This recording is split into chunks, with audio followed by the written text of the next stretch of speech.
Yeah.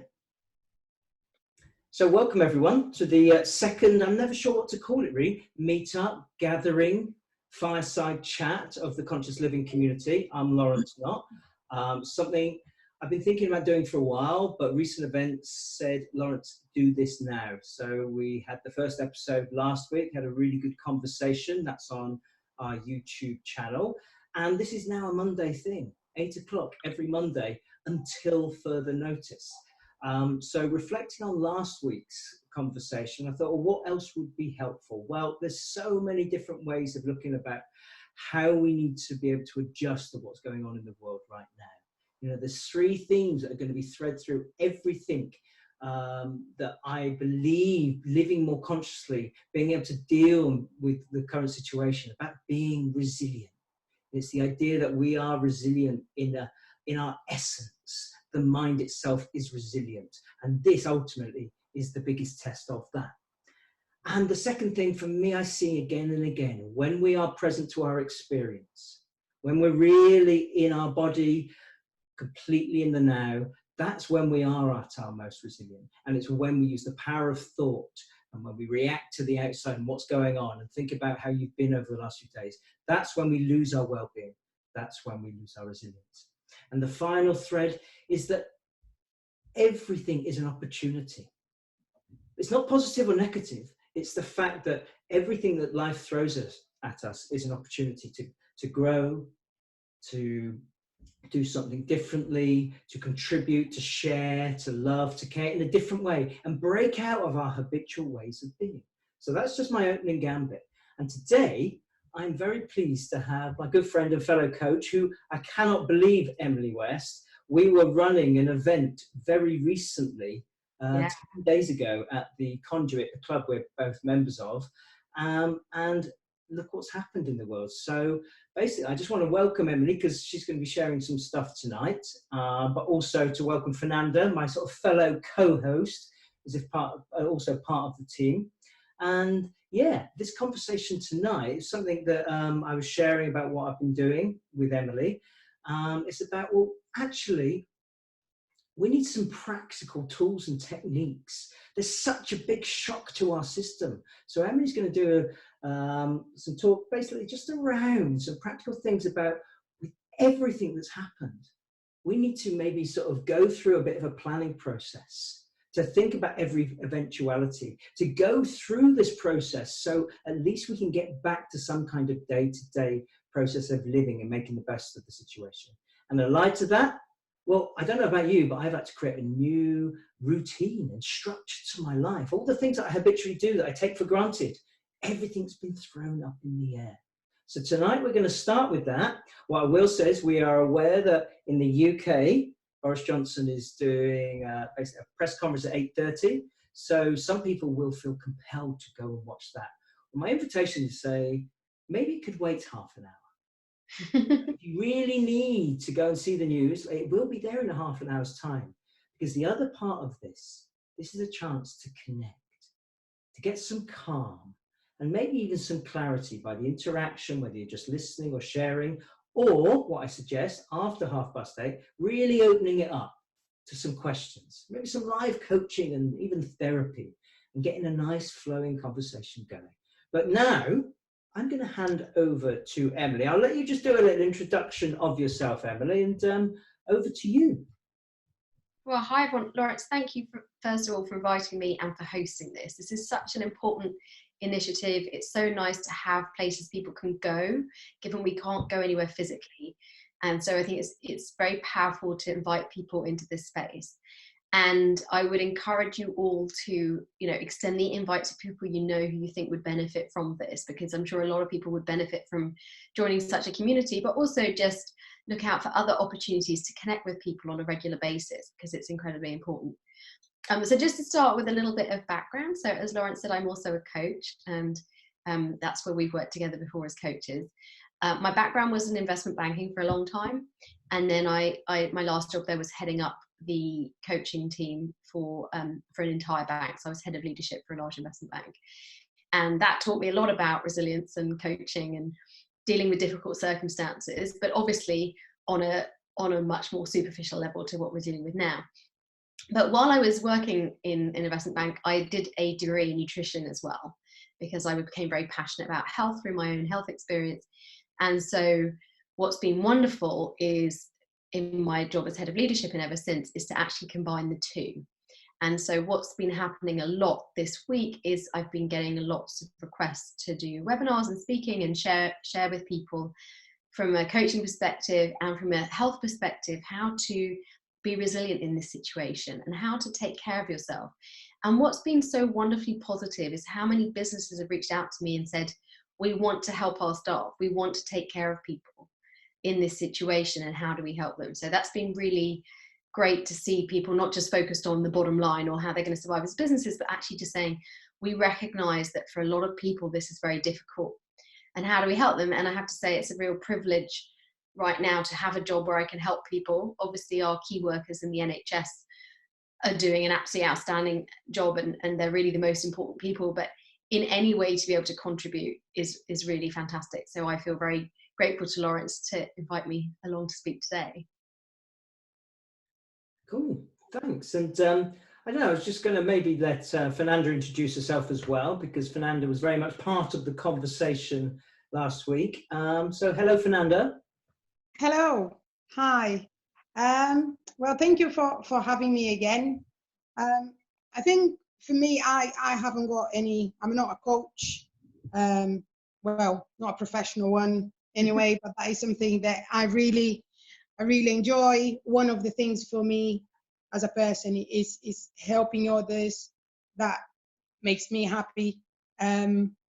So Lawrence and I, we have worked together before, where he was my coach, and kind of like I got the bug from him, where how much together, and when you are connected and when you do get to the present moment, how much you can achieve and how much you can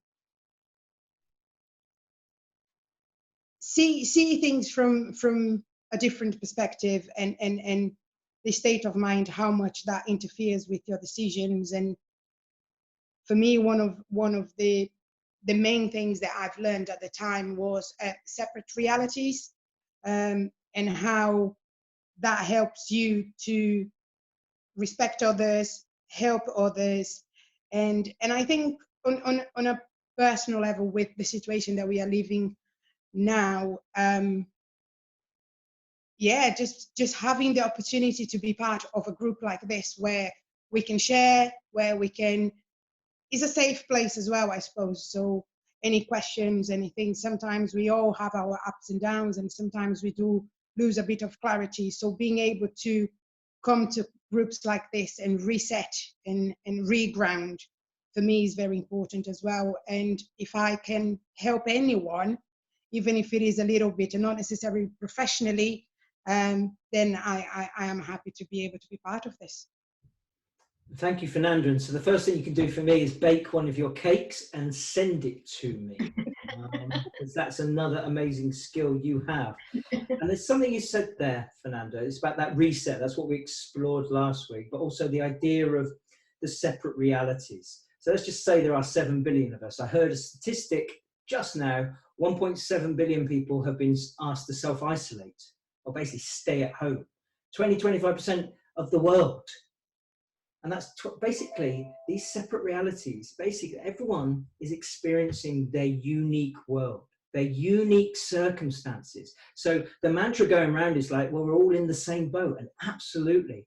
But how we experience that boat, our unique perspective on it, and obviously our own lives is so individual. And I want to link to what the first thing Emilie's going to talk about is just, there is the practical stuff in life. So as I said at the start, you know, we have so many basically givens, whether it's our job, our commute, our responsibilities as a family member, the routines, the food we eat, how we exercise, the list goes on, yeah? And then there's a varying degree of security we have with that, a varying degrees of predictability. You know, this group is also about being really open and vulnerable. Certain things that I took for granted for the next 3 to 4 months have been completely ripped up. I need to make a new plan. I need to adjust. And I need to go through that process. You know, there's two ways I could go. There's something Kamlesh talked about last week about, you know, I could basically go all in, put loads of energy to sort of creating something new, or I could just put my head in the sand and go, la, la, la, it's not happening. But actually bringing some conscious focus and attention and some grounded being to, well, what do I need to do? And for me, it all comes down to, what do I need to do next? I don't need to know what I need to do in 3 months' time or 6 months' time. What do I need to do next? And there's some really practical ways you can begin to think about that. So, Emilie, I'd like to hand over to you to start talking about that first thing we basically, what you're going to be talking about. So there's two things I really want to talk about this evening that I think are very helpful. And the first one is planning and the second one is routine. But really to just come back to why we have this conversation, you know, at the end of the day, one of the most powerful tools you can have is awareness. And awareness about understanding a situation, but also in this, when it comes to stress and resilience, awareness about how your mind works is very powerful, because then if you understand how it works, you can understand how to take care of it, you know, particularly in a stressful situation, to reduce the stress, or as you talk about it, to get through it quicker. You know, we all know if we've ever got ourselves in a tiz, that there's another point in the journey where we'll be calm again. And it's like, well, how do you accelerate getting to the calm point so you can kind of get on with life? How do you shorten the parts which are kind of stressful and difficult? Because you know you will get out the other side. We've all worked ourselves up before and then being calm again. But particularly when something like this happens, which is so much bigger than just you missed your flight for a business trip, it can feel like it's quite hard to get over it because we're in it and it's not going to be resolved tomorrow. And so this is where it's so powerful to understand how the mind works, so that you can get yourself to a place where it's not to say that there'll be nothing stressful about it, but just that you can feel resilient, you can feel calm, you're able to make conscious decisions and not be overwhelmed by the situation. And so the reason I want to talk about planning first is that actually the mind that we have is pretty similar to what our ancestors had 100,000 years ago. And that's actually an asset, because 100,000 years ago, our ancestors were used to getting hunted down and killed, and were constantly under threat, under physical threat. So they were in a real survival mode. So it means our brains are actually really incredibly set up for survival. And, you know, however bad it feels, actually running out of toilet roll isn't a life or death situation. But this is, for a lot of us, this is the closest we'll get to quite a survivalist situation. So the good news is, if we really get to a very, very, very bad spot, much worse than this, our brains will actually cope absolutely marvelously. And that's wonderful. But there is a downside of having the mind of our ancestors. And the downside is that because they were under constant threat, the minds that we have are very programmed to look for risk. And we have a part of our psyche that's constantly looking for risk factors, because it's looking for threats all the time. And we know we have this because this is the part of our mind. You know, sometimes people can say, oh, it's, you know, the negative self-talk, or it can be the disaster scenario part of the mind. But this is when, you know, even if something good happens, I was coaching someone this week and they got offered a new job, and it's like the job of their dreams. And then a part of their mind started saying, but what if I get the job and then they don't like me, or then they let me go, or it isn't as good as I think? There's a part of your mind that is designed to look for the negatives. And it's all too easy for people to say, well, you should just ignore that and just be positive.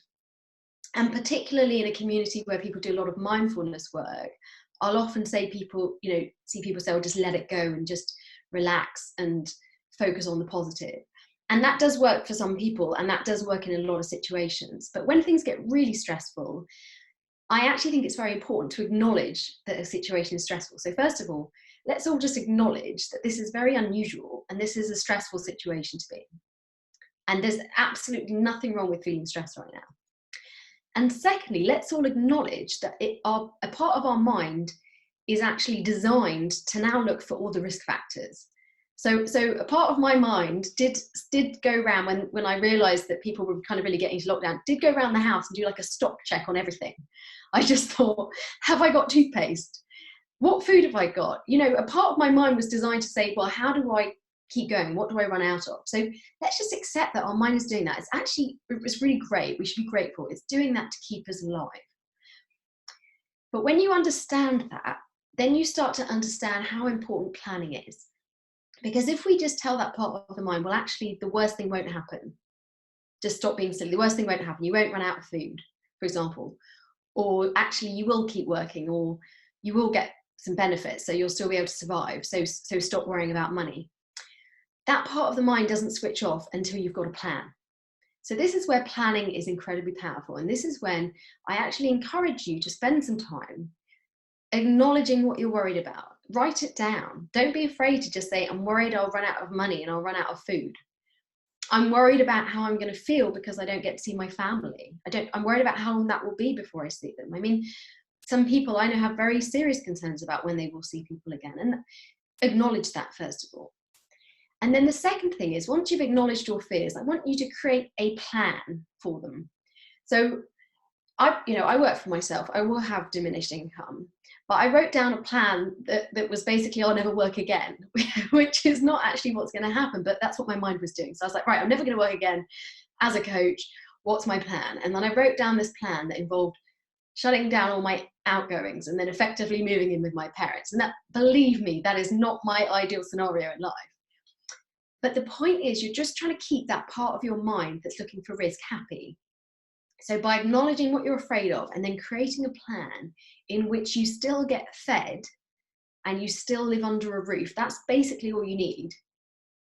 And then creating that plan, you're going to satisfy that part of your mind. And I actually encourage that you write down that plan. And you might have several scenarios. So you might have some practical ones. Like I had a practical one, if I lose half my income.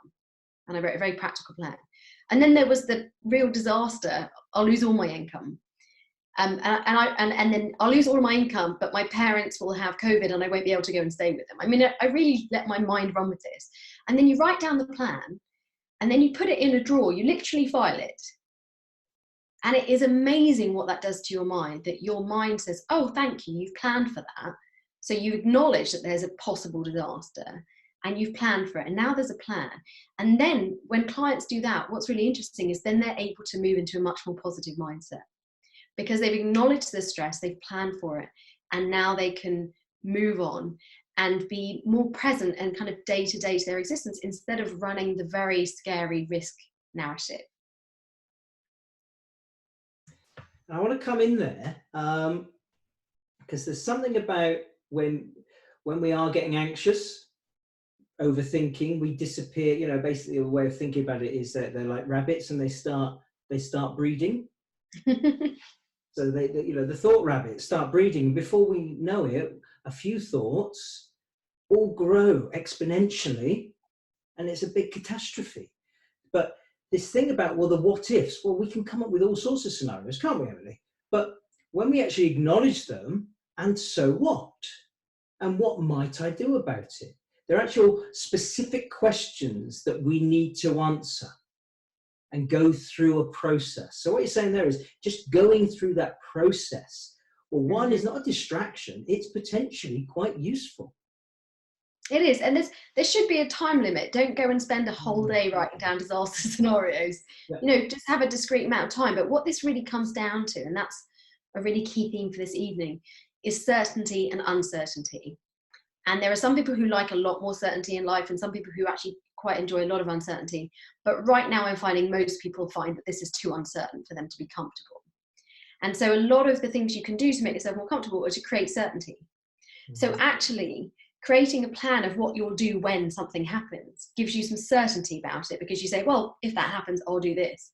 Whereas just sitting there worrying about it happening, but without the plan, just puts you in uncertainty. Yeah, so it's almost like harnessing that energy. What shall I do with this energy right now? Yeah, be very practical. You know, the military in a kind of wartime scenario, and this does feel kind of quite wartime-esque. You know, the military generals don't just stand around saying all the terrible things that could happen. They might say, oh, well, what if we're overwhelmed by the opposition forces? Or what if we, don't have enough resources? They plan, they strategize. So this is where we need to kind of create a little internal war room and let a little bit of our mind do the strategizing and say, here's my strategy for these scenarios. Yeah. And I don't know, I'd like to sort of explore with you the idea that, because from what I've seen, I see a lot of anxiety and a lot of overwhelm. What you've been talking about is the stress response, the fight or flight. And we all know what that does to us. Those stress hormones in our body, well, basically, they are taking us away from our well-being. They are absolutely preventing us from thinking clearly. You know, one of the mantras I have for this community and this conversation is about getting some calm, some connection, and then some clarity. So, Emilie, for people who are feeling maybe just too overwhelmed to actually put pen to paper, to go through the process, you know, what would you suggest would be the best way of easing their way into this as a process that is useful? Well, planning can be as simple as just planning what you're going to eat tomorrow. So if it feels too overwhelming to go through these scenarios, just try and create a plan about something else. And again, it's this certainty, uncertainty. If you've got uncertainty about what's happening outside the walls of your house, what can you control within the house? And we'll talk about it more in a minute on routine. But just create some plan. Just create a plan for tomorrow. What time will you get up? What time will you start work? And just putting some kind of plan in place helps the mind feel like, okay, there's some strategy. I'm not just going to deal with this major event by winging it minute to minute. I'm going to have some kind of plan. But I do find that generally in coaching, when people get caught up in their thoughts and struggling, I just make them take action. So just write down one sentence. Just write down one thing. And it could just be write your shopping list. It could just be write down, you know, I did this. I wrote down a list of all the things I'm subscribed to that I could cancel. Yeah. So I just felt, okay, I'm just cutting out some outgoings. Just write down one thing that you could do that would put you in a safer situation. Yeah. And it's amazing, but if you just make yourself take that action, and this is something I'm always doing in coaching, is getting people from thinking to action much quicker. So just get a pen and just write your name on a piece of paper. Just start writing. Cool. Excellent. And maybe there's an opportunity here just for people who are maybe just sat back listening. But if anyone has got any questions, I think we'll roll forward. But we are very much inviting some questions. And if you want some advice, we will do our best to give you something that's useful and practical. So, you know, the thing is here, Emilie, it's that I've suddenly got lots of time on my hands, if you like, within my day. Yeah. You know, adjusting to this new routine. I'm out of my exercise routine. I'm not sure, you know, I went for a nice hours-long walk at dusk tonight because I hadn't left the house. It's like, because I hadn't had to go to travel anywhere. Yeah. Closed, all these routines. But yesterday, you know, the herb and spice rack and everything all in the completely wrong place. And Fernanda's probably looking at me because she's been to my house quite recently. It's organised. Everything's in these beautiful little categories and Tupperware, and I'm suddenly really proud of my kitchen again. Now, well, that's just you indulging your time. It's like, but I had this time, and I thought, well, what have I been putting off for a long time?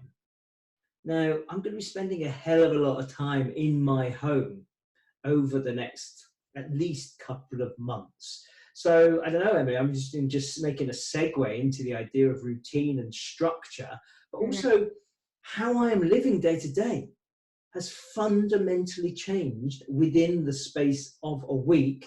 And we'll all find out when we all hang in here and check the news in a half an hour's time, instead of in 2 minutes' time, what that might mean. Really doubling down on, I really am spending a hell of a lot of time in my home. So how can I create some structure and routine, Emilie, that kind of maintains my well-being? Well, but let's just take a step back before we go into what kind of routine. Firstly, you touched on a very good point there, which is setting goals. So if you're going to be at home for a long time, I would set, as well as you'll have work goals, and obviously if you're self-employed, that's going to be quite fluid, but if you've got a regular job that you're just doing it from home, and so you're still doing the same workload, that's actually helpful, and it's actually helpful to have some work goals other than just logging in every day. But it's really good to have some personal goals. I wrote some down yesterday, just imagine we're in lockdown for 12 weeks. I mean, hopefully it's shorter, but let's just imagine we are. put yourself 12 weeks in the future. What would you like to look back at these 12 weeks and feel and see and be proud of yourself for? Would you like to be proud of yourself for how you handled it? Would you like to be proud of yourself for how you were there for your friends or your community?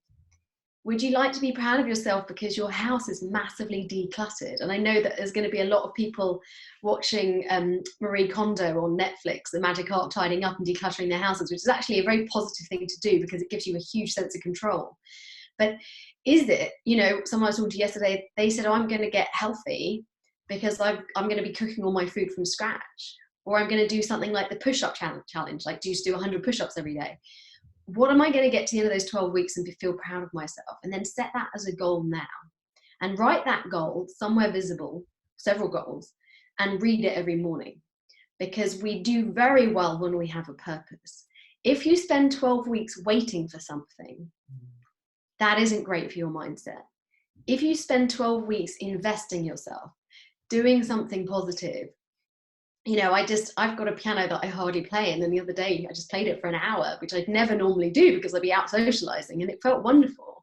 But if you invest that time and at the end of it you think, oh wow, I learned an instrument, or I really connected with people on a deeper level, or I did a lot of learning and I really developed and grew, that would feel great. So I would just spend a bit of time thinking about what you'd actually like to get out of these 12 weeks, because there's a gift here.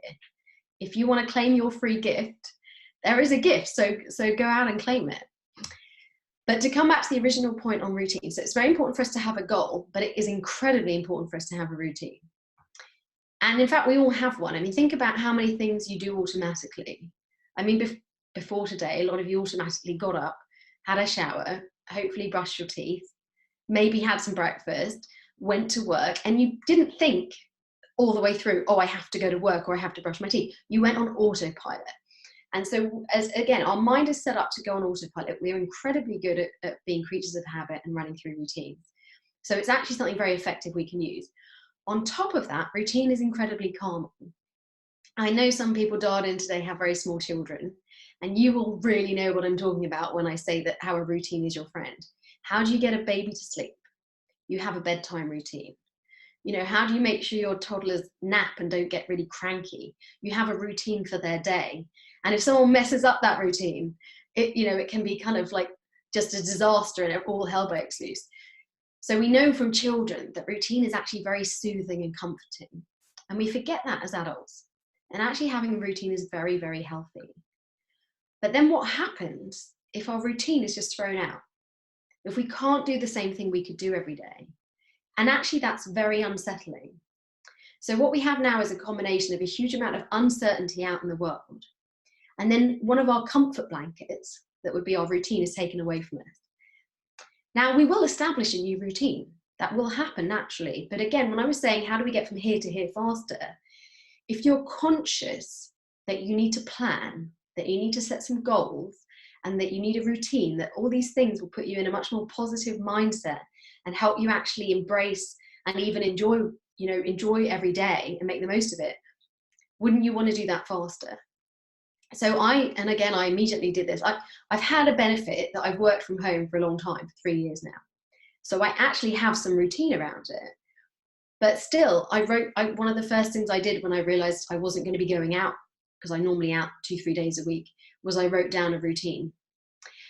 And by the way, the routine won't necessarily have to be the same every day. And it's actually very important to have weekends, because we're now going to get confused about, the other day, one of my friend said something that implied he thought the next day was Wednesday. And I said, it's Thursday. He was just so lost as to what day of the week it was already. So we should have weekends, and we should have work time, and we should have personal time. But it's worth actually writing down a schedule and writing down what you're going to do when. And even one thing, this is, I'm very much for digital detox, and we're going to be spending even more time on screens, and I'm not normally super pro screen time. But the one thing I would say about your phone that is your friend is that you can set alarms on your phone. And this is a very easy way to get yourself into a new routine. So you set an alarm to wake up, you set an alarm when you're going to start work, but you set alarms when you're going to take breaks. Set an alarm when you're going to stop for your meal. You set an alarm for maybe when you're going to do your exercise, and we can talk more about that. And I really hope in Q&A, if people have questions specifically on nutrition, well-being, physical, mental health, I can answer all of them as best I can. But the idea of just saying, I'm going to do this at this time, and one of the most important alarms you can set is when you're going to stop working and when it's going to become me time. And then there should be an alarm for when you're going to go to bed, because if you're not having to get up so early, everyone's clocks can start shifting later and later. But whatever the routine is, setting yourself routine gives you certainty, which actually helps calm your nervous system, but it also removes the number of decisions you have to make in a day. Now, I remember Mark Zuckerberg, someone asked him about why he wears the same thing every day. And he said, because it's one less decision I have to make. Now, I actually love wearing different things every day. So that's not the decision I want taken away. But if you don't have a routine, you have to make lots of decisions all the time. And again, if you don't have a plan, you have to make decisions as you go. Whereas if you have a plan, even if just the night before you work out, what are you going to wear tomorrow? What are you going to eat tomorrow? You've taken some decisions out of your day. And if you have a routine that I'm going to exercise as soon as I wake up, or I'm going to exercise at 11 o'clock, and I set an alarm, I'm going to do it every day, you don't have to think about it. It becomes automatic. So the other thing is, you will have a routine, but you have a choice at this point, whether it's going to be a healthy one that involves exercise, rest, positive habits, which can include watching some guilty pleasures on television, or whether it's going to be an unhealthy routine that involves not eating very healthily, not having good sleep habits, not having good boundaries between work and personal, and a routine that actually at the end of whatever period we're in this period for won't have served you and you won't be feeling as well, versus a routine where at the end of the period you're actually going to feel happier and healthier and be proud of yourself for taking control of the situation. Lovely. And you're making me think now about, well, what day is it? I was talking to someone earlier. It's like, it doesn't feel like a Monday. Mm-hmm. I'm just not in a Monday feeling at all. It's just Corona day. So really practical things. And I think there's something there also that's come to mind. If just say, if anyone wants to ask questions, you can basically in the chat at the bottom, you can click on that and you can send a private message to me, or you can just to the group with a question and we can answer it. Or in a minute, if you'd like to unmute yourself and say something, make a contribution or ask us a question on the video. But something that springs to mind here is that it's the bombardment of the information.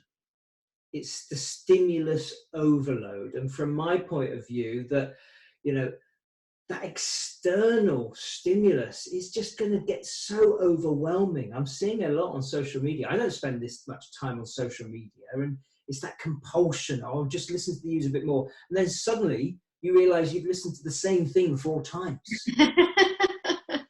Yeah.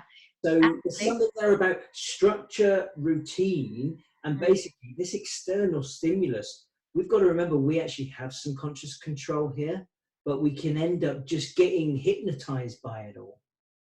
Absolutely. I mean, I referred to Marie Kondo and the magic art of tidying up, and she, in her decluttering ethos, she says that there's a place for everything. So there should be a place where you keep your socks, and in the kitchen there should be a place where each utensil lives. And she has this, I mean, it's incredibly strict. I don't follow anything so strict, but she's got this idea that there's a place for everything, and that structure sets you free. You can enjoy your environment.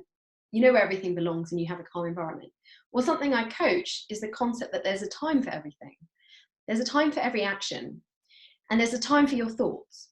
So as I said, if you're planning, there's a time to sit down and let yourself think about what you're scared of. But then there's some boundaries about how much time you're going to let yourself spend doing this. I was talking to a client the other day who'd been stressing about something for several weeks, and I said, well, how much time are you willing to spend stressing about this? How much more time do you want to invest in stressing before we move to action?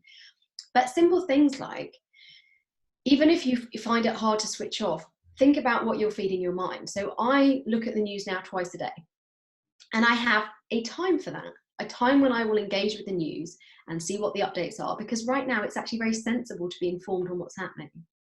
And I'll also have times a day when I'll check in with my friends, I'll check in with my WhatsApp.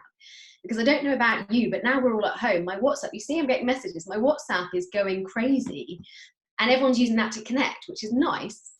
But how many of you are just getting constantly interrupted with your WhatsApps? So then I've got certain times a day that I will look at and engage with my phone, and certain times a day where I will engage with my email, and certain times a day when I will work.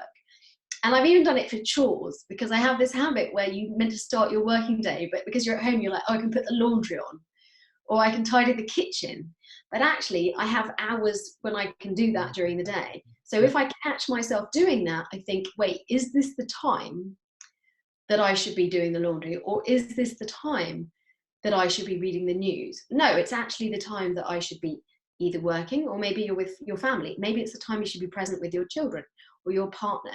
But having this, again, having routine, assigning times for certain things is an incredibly healthy way of creating some boundaries, so that you don't end up with your day is basically like a constant Sky News channel of COVID news, whether it's from the news or whether it's from people messaging you about the news. I think that's really relevant. I'm going to bring in Fernanda in just a moment. It's this, I've heard myself say it, is that I'm really struggling to concentrate at the moment. We are basically terrible at multitasking. So if something needs your attention, it's not your inability to concentrate. It's just that whole idea, you know, the metaphor mentioned last week, it's the same. How many applications do you have open on your desktop? Absolutely. Programs are running. So it's the idea that it's like, well, it's kind of obvious if you're struggling to concentrate. So really practical there. And I'm going to bring in Fernanda. Yeah, I think just in terms of this routine and everything like that as well, I think because our minds are so busy and so many apps opened, running in the background, it's very easy for you to interact with what is next, isn't it? And then before you know, it is 10 o'clock, you didn't do the laundry, you didn't work, and it's BBC News at 10, and then you're going to watch until 11, and then you're going to have to go to bed because it's still, and then before you know, the day is gone and you haven't achieved anything. And I think, which is very easy especially if you're not able to work from home, so you haven't got that structure that is automatically imposed on you, it's very easy for you to get to this habit into doing nothing but being very busy. And then 3 months down the line, if we are to be in lockdown for the next 12 weeks, then you look back and you go, what have I done?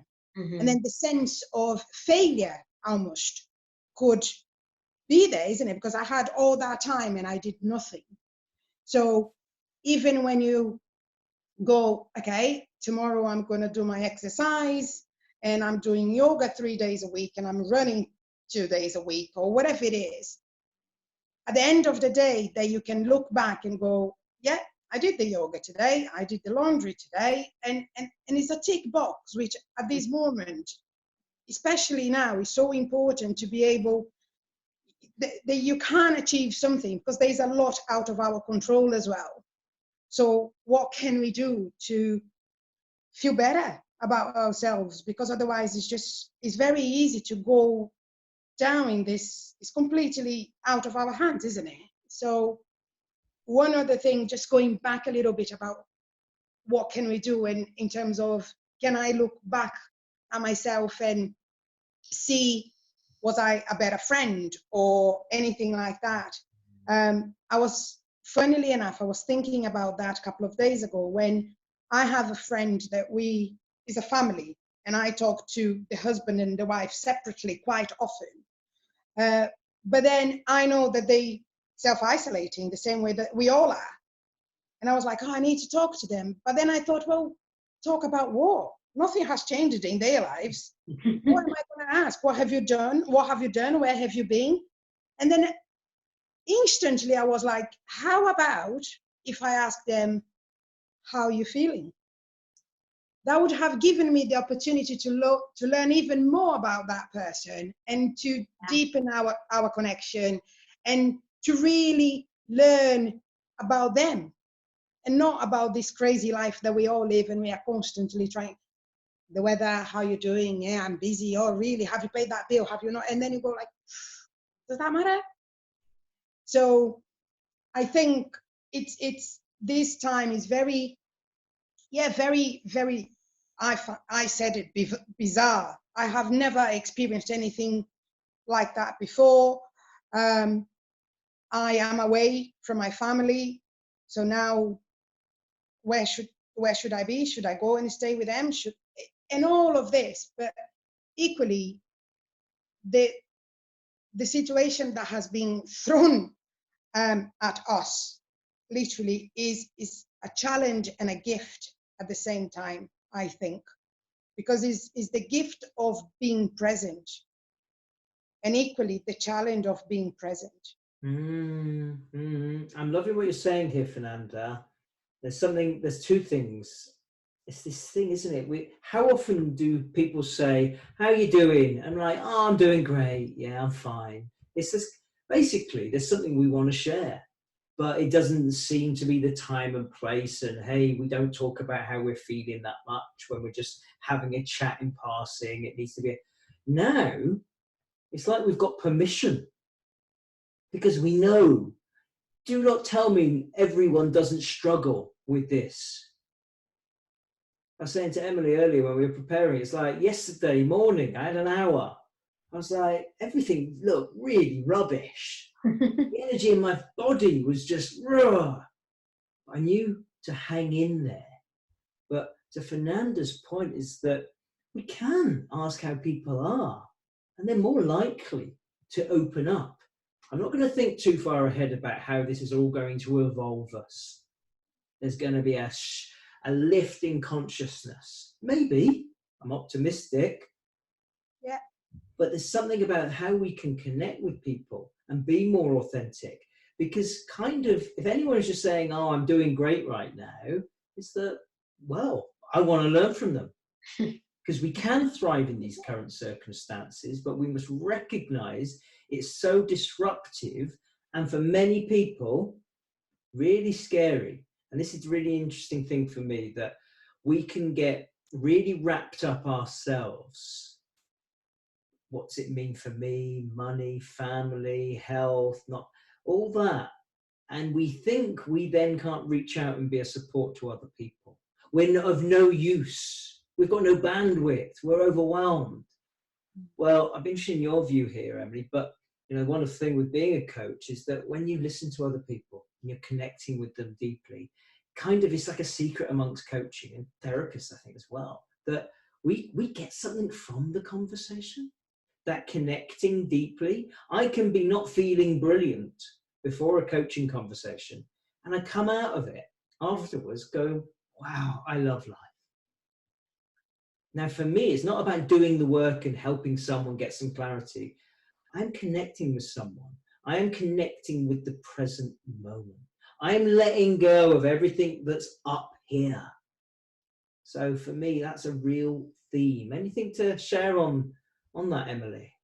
Absolutely. I mean, it's, as you said, it's taking you out of yourself in some way. And, often when we talk about if people are suffering from depression, that one of the antidotes to depression is busyness, is to occupy yourselves with other things. And sometimes that can be unhealthy distractions, but actually occupying yourself with being present to somebody else is a great way to do it. And certainly when I first started working for myself, and I went from being in a very busy office in a busy team every day, and at first I was just delighted because I actually also can be quite a solitary creature. And I was delighted to have time to myself. But then I realized there was this kind of sweet spot about how much time I'd have on myself before it moved into me feeling a bit down and just seeming to feel, I wouldn't notice I was feeling down. I would have a more negative outlook about other things, other people and other things that happened. And so this is again where it's about being conscious and knowing what works for you, because some people will be relieved to be let off a lot of social obligations right now.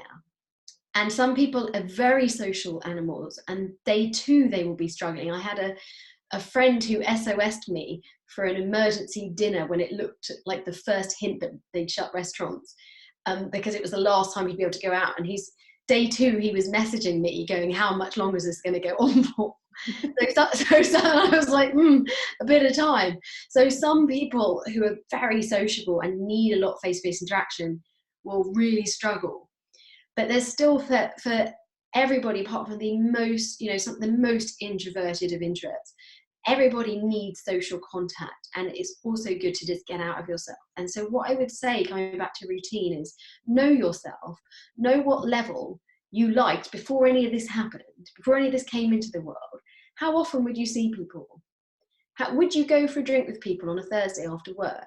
How often, Fernanda, how often would you see your family? Would you speak to your family, whether it's in person or on the phone? And think about that, and then put that in your diary right now. Schedule video calls, make appointments with people. I've put myself in a load of people's diaries. It's getting quite formal. Normally we just say, oh, should we meet up on Friday? But now it's in their calendar. Don't wait till you start to feel a bit down or a bit isolated. There's parts of your routine from before this happened that you can keep. Yeah. And that might be your working hours, and that might be how frequently you saw certain friends. And again, it's a good time to kind of think about which are the friends that when you spend time with them, they help you feel better, versus the friends that you spend time with them, you feel worse. But who did you see regularly, who it was great to see them? So just put it in. I've got brunch dates, I've got dinner dates where my friends and we're both eating dinner just via video. Put that in now and be proactive, but also be proactive about scheduling you time. Because the other thing that might happen is there's so many video calls. There was a funny article on the Daily Mash about how everybody's now doing video calls when phone calls suffice. And so you can't just be sat there on a work call going like, what the hell? Because they can see you. So you have to be performing, which brings another element to work. And actually, it's very healthy to have some you time where you don't interact with anybody. So work out what that routine was like for you before. Work out how much time you need on your own, and how much time is good for you to spend talking to other people, and which people. And consciously plan that. Don't let other people's routines and schedules determine that for you. Put that in now. And again, be mindful and see what's working, see what you're feeling. Do you need to evolve it? Do you need to see certain people more regularly? Or actually, do you need, I normally have every Sunday, I normally have a totally digital free day where I don't speak to anybody. And then this Sunday, for the first time in my life, that felt quite uncomfortable. So actually, some of your old routines might not work for you now. Yeah, it comes back to that opportunity for a reset. It's a forced opportunity. And it's not about positive thinking. It's just taking it.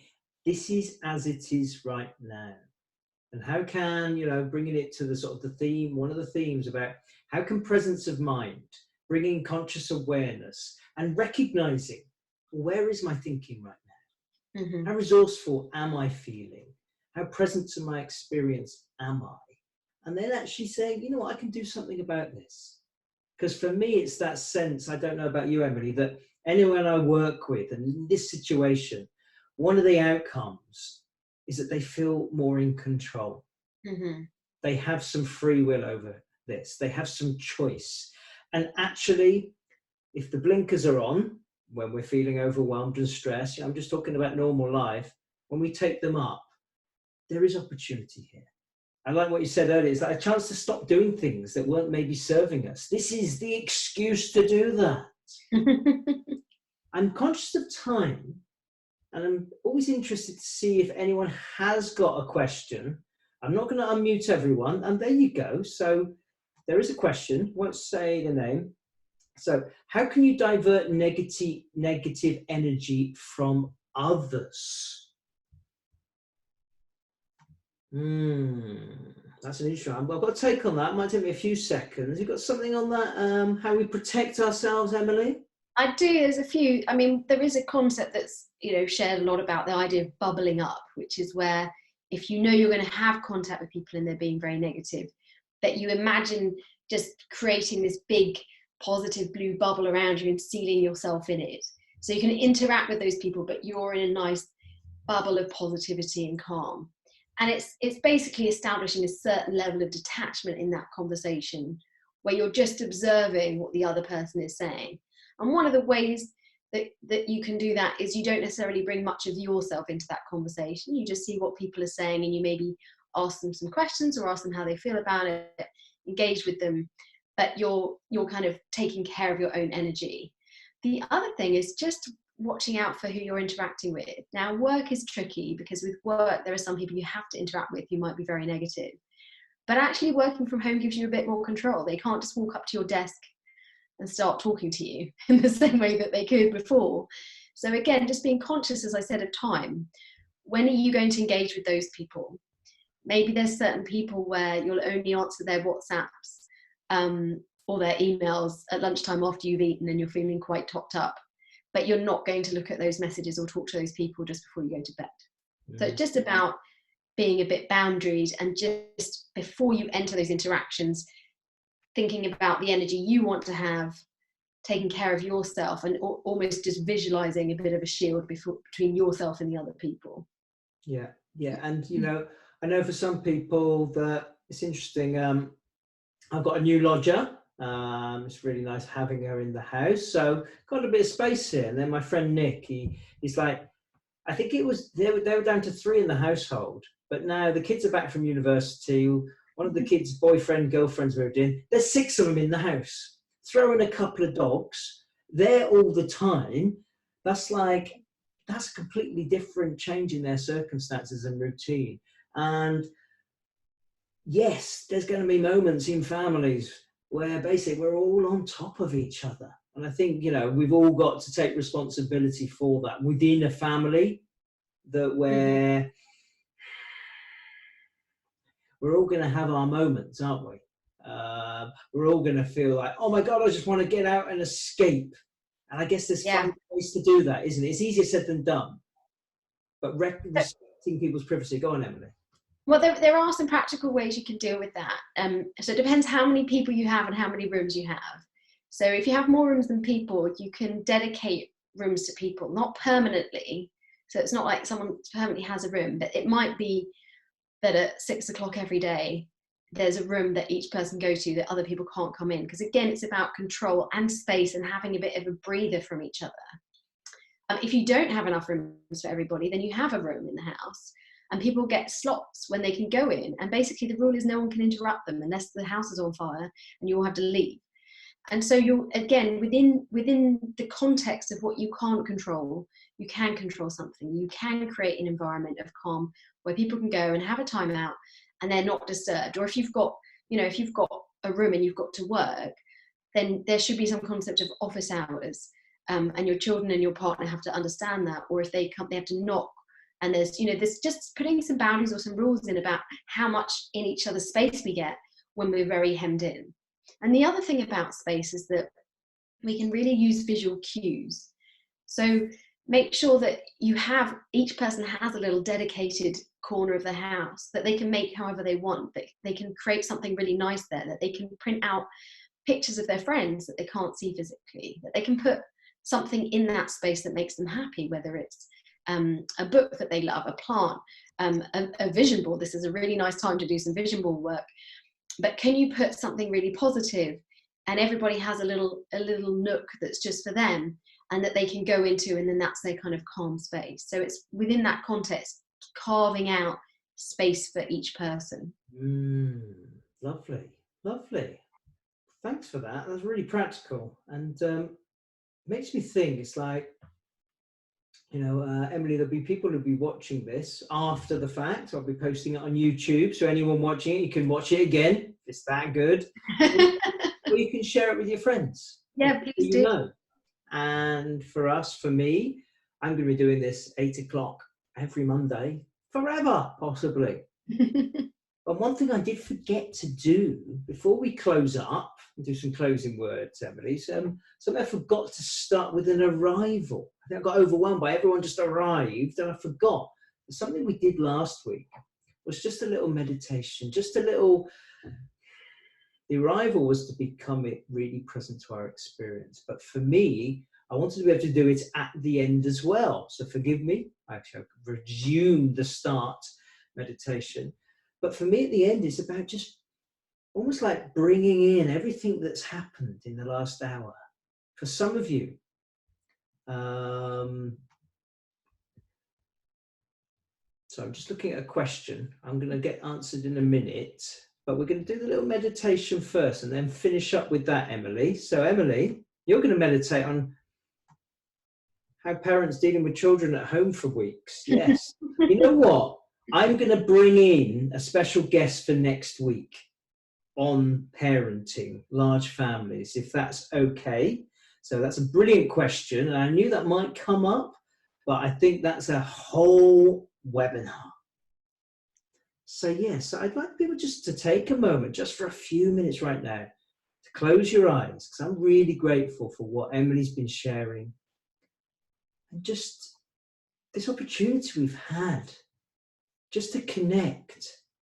And I don't know about you, but I kind of switched off from what was going on outside, the news and everything out there, just to remember when we're really present to our experience, when we're not just listening to others, giving them our attention, we're kind of listening to our own wisdom, our own common sense, that part of our mind that seems to know how to quieten down all of its own accord. And when that begins to happen, when we have these deeply connected conversations, we can begin to touch that space that's expansive, where what we need to help us maintain our well-being over the coming days, weeks, months, is there for us. And so maybe something will come to mind that you can take away from the conversation we've had tonight, that's going to be practical, tangible, something you can take on that can make all the difference. But it could be the smallest difference that makes all the difference about how you change your routine, how you change your relationship to your thinking, how maybe you do that planning ahead and go through a bit of a process, creating that structure, and all recognizing we're all going to have our moments. And isn't it nice to know that, yes, we're all in the same boat, but we all have within us that capacity to see things for ourselves and with fresh eyes. So when our minds begin to settle down, something new can emerge, something that maybe you would really like to see in a different way. So taking that inside, tonight when you go to sleep, just take those few deep breaths that remind you, you're okay. You've got that well-being inside of you. You can handle this. Not only to look after yourself, but to look out for those around you. So coming back towards now, I'd like people to sort of come back towards the present moment. And this has been a wonderful hour, and I'm so grateful for people who've just turned up, given me their time, but also for Emilie coming back towards the present moment to thank you for everything you've shared. Because when we share with an open heart, we end up getting this kind of soul-to-soul connection. Maybe that is that fundamental part of us as human beings, because we are all connected. So I'd like everyone to take a nice, slow, deep breath. Breathe out nice and slowly. Back to here. Back to now. So thank you, Emilie. Are you unmuted, Emilie? Yes, I'm still here. Wonderful. So this has been fantastic. I'll definitely be watching it again, because I'm going to take some notes, post this on YouTube, some really practical stuff I know I'm going to put into practice. So any closing words, Emilie? I would actually just like to finish with a tip. It's very practical. But something that normally happens every day is we go outside. And normally we go outside because we're going to work. But we go outside in fresh air. And when we go outside, we're exposed to sunlight. And sunlight has the most powerful effects on our metabolism and our immunity. So one of the biggest risks of being isolated is that we don't do that anymore. So what I'd like to encourage everybody to do is, within the constraints of what isn't allowed, that one of the first things you should do in your daily routine is go outside. Even if you just go outside and stand on your porch for 5 minutes in the sunshine, or in your garden, or on your balcony, or if you live in a flat and you don't have a balcony and for some reason you are not able to go outside, maybe you have to isolate strictly, you just stick your head out the window while you drink your coffee for 5 minutes. And just to have that sunlight on your skin and on your eyelids, don't look directly at the sun, but it gets your metabolism going, it gets all your hormones going, it puts you in a very good rhythm for the day. So that's the first thing I just say, try and get a bit of fresh air and a bit of daylight into your routine every morning. And it's almost like pretend that that's your commute, and be grateful that your commute is now 5 minutes with your head out the window instead of an hour on the central line. Fantastic. And that's a lovely way to finish. And well, this is my chance to say goodbye to everyone. What I'm going to do, I'm just going to close it out and then stop recording, but people can hang out for just a little minute and say goodbye after. But thank you everyone for watching. Got some ideas about the topic, what we'll lead with next week. I'll maybe reach out to some of my fellow coaches and friends. I'm sure Emilie will be back. I will. Very soon. So thank you everyone for watching. Really appreciate your time. And you know what? It's Monday. I've forgotten this already. So everyone, have a really good week. Whatever you're doing to create that new structure and routine, to do that planning and make the most of it, and recognize we're all going to have our bad moments, but they don't have to turn into bad hours or bad days. We can catch ourselves. So thank you very much for watching. Bye-bye. So let's say goodbye, Emilie. Thank you. Thanks everyone for joining us, and I wish you all a wonderful week. Wonderful. Thanks for watching.